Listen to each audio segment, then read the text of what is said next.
આ કળિયુગ હવે આવે છે એ કળિયુગનું એંધાણ આપણને થાય છે કે કળિયુગની અંદર કેવો કેવો સમય આવશે અને એ સમયની અંદરમાં શું શું થશે. આ બધા કળિયુગના પ્રભાવ છે.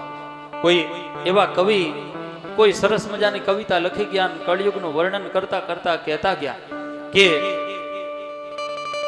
ઉનાળામાં કે ચોમાસામાં જેમ વરસાદ આવે છે એ ચોમાસામાં વરસાદ નહીં આવતા શિયાળા અને ઉનાળામાં વરસાદ આવશે.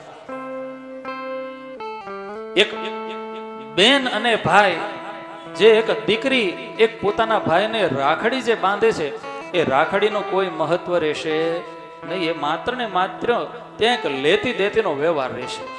નગર પહેલાના સમયની અંદર એવું હતું કે એક બેન છે એક ભાઈને રાખડી બાંધે એટલે માત્ર ને માત્ર એ બેનના મનની અંદર એવો જ ભાવ હોય કે મારા વીરાની ભગવાન રક્ષા કરે.